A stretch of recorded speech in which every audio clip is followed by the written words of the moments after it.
મનુષ્ય માટે સર્વશ્રેષ્ઠ ધર્મ તે જ કે જેનાથી ભગવાનની ભક્તિ થાય, એ જ ધર્મ છે. ધર્મ એટલે શું? આપણે એમ કહીએ ને કે ભાઈ ધર્મ એટલે આચારાત પ્રથમો ધર્મ ધર્મસ્ય પ્રભુ રુચ્યતે. આપણું આચરણ છે એ મનુષ્યનો પહેલો ધર્મ છે. જે ભગવાનની કથા શ્રવણ કરતા, ભગવાનનું સ્મરણ કરતા પ્રેમ પ્રગટ થાય, ધર્મ છે એ મહાપુરુષો એમ કહે છે ઓક્સિજન છે.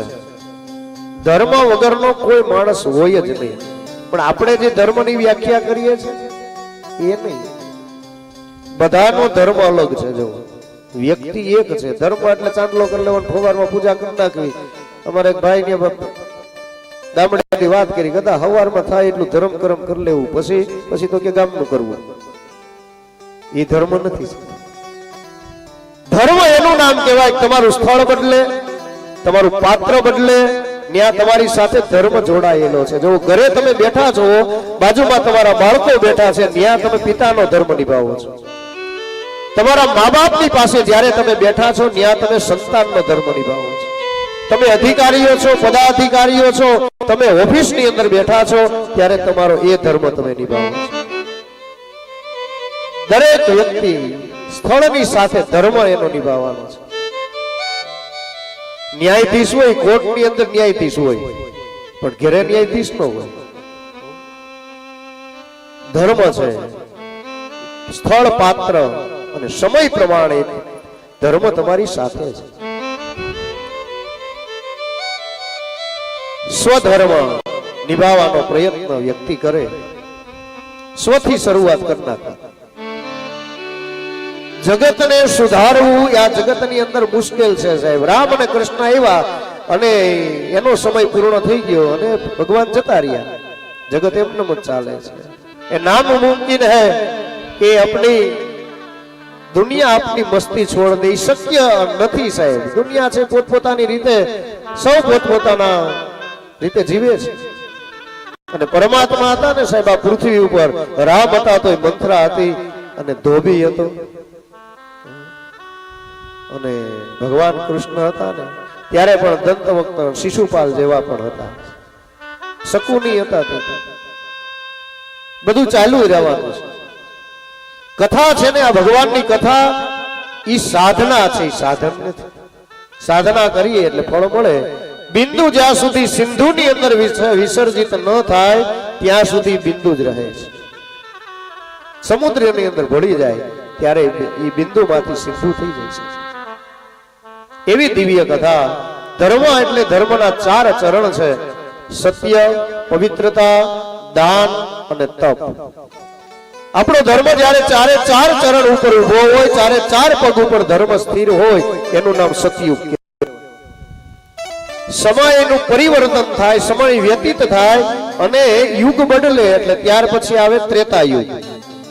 ધર્મનું એક પગ કપાઈ જાય, એક ચરણ ઓછું થાય, ધર્મ 3 ચરણ ઉપર ટકે, એનું નામ છે ત્રેતા યુગ. વળી પાછો સમય આગળ ચાલે, યુગનું પરિવર્તન થાય, ધર્મના 2 ચરણ ઉભા રહી અને 2 પગ કપાઈ જાય, 2 ચરણ ઉપર ધર્મ ટકે, એનું નામ છે દ્વાપર યુગ. અને સમય પરિવર્તન થાય, ધર્મના 3 પગ કપાય અને ધર્મ માત્ર 1 ચરણ ઉપર ઉભો રહી, એનું નામ કળિયુગ છે. અત્યારે ધર્મ માત્ર 1 ચરણ ઉપર, 1 પગ ઉપર સ્થિર છે અને એ ચરણનું નામ છે સત્ય. આપણને એમ થાય કે આમાં કે સત્ય જેવું દેખાતું નથી. સત્ય છે એ દરેકને સત્ય પ્રિય છે. જવું દરેકને સત્ય ગમે છે. આપણે સત્યને સ્વીકારીએ છીએ. આપણી આગળ આવીને કોઈ ખોટું બોલવા માંડે એટલે તરત આપણે કહીએ સાચી વાત કરો, ખોટું રહેવા દે. અસત્ય કોઈને ગમતું નથી.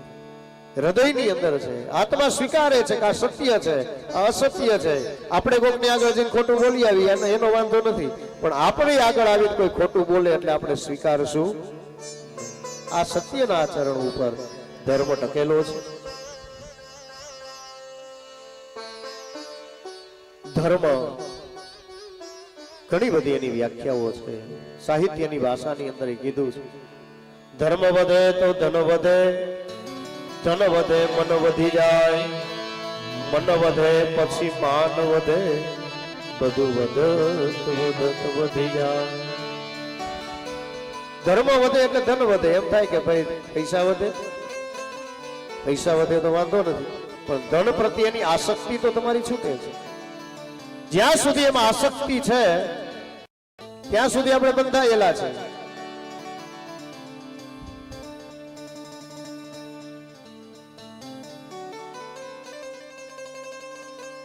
ધન વધે, ધન પ્રત્યેની આસક્તિ છૂટે,